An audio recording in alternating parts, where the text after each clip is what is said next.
There are several reasons to note why Africans used chariots, but let's review the evidence once again, because Strabo mentions other people besides the Garamantes who used chariots.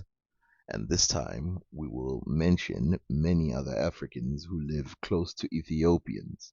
So he says, the Pharusians and Nigrites who live above these people near the western Ethiopians also use bows like the Ethiopians, and they also use scythes bearing chariots. The Pharusians mingle only rarely even with the Marusians when passing through the desert, since they carry skins of water fastened beneath the bellies of their horses. So you see there, you already see a couple things there. You see horses are being mentioned. You see three different types of negroids being mentioned. The Nigrites is the first one. You see how they separate Ethiopians from Nigrites, even though Nigrites we know are black people, and also Pharusians are black and Marusians are black. We definitely know the Marusians are black. And these four black people seem to have cultures with the chariot and the horse. This is confirmation of those pictures that we saw.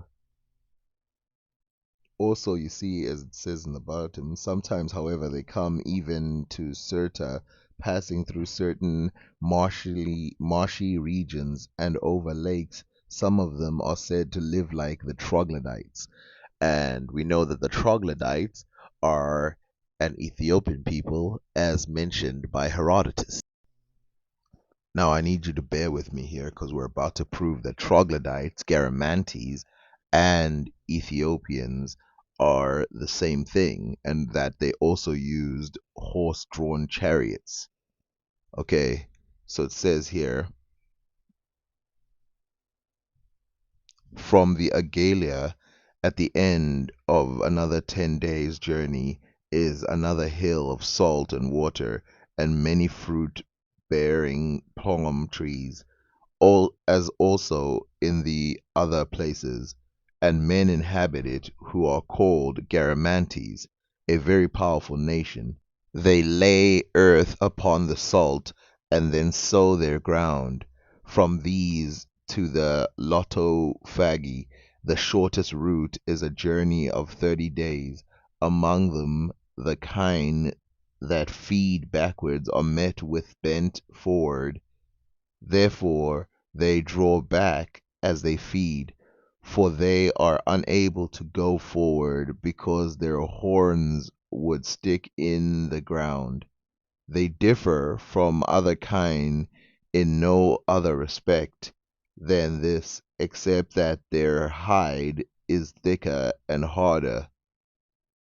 These Garamantes hunt the Ethiopian troglodyte in 4-horse chariots, for the Ethiopian troglodyte are the swiftest of foot of all men of whom we have heard any account given. The troglodyte feed upon serpents and lizards and other reptiles. They speak a language like no other, but screech like bats.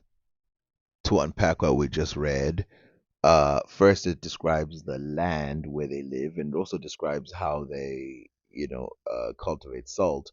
But then it also describes the type of cattle they have and, how big their horns are. Lastly, they describe that the Garamantes, which we know of Ethiopians, were hunting Ethiopian troglodytes, and they say they had 4-horse chariots, which this is Herodotus' time because this is Herodotus writing. And this means by 500 BC, we have evidence of horse drawn chariots in Ethiopian areas. You're probably wondering why they keep calling these people saying that they are Ethiopians, and then they mention Negrite and Garamantes and Ethiopian troglodytes as living in Libya. That's because Libya is a place, not a color. And they are different in region, but not necessarily in facial features and stuff like that. So let's read another one. It says the Zephyrus adjoin the Maxian Libyans. Their women drive their chariots in war. The Byzantines adjoin them. Among them, bees make a great quantity of honey, and it is said that confectioners make much more. Something else here that we're seeing is this similarity with other regions of Africa where their women go to war and basically this adjoining reality makes them the same. Now, who are the Maxian Libyans or the Zephyrus? I don't know, but it's interesting to note that they too have chariots and use them in war, and they're all in Africa, the area that's called Libya, obviously.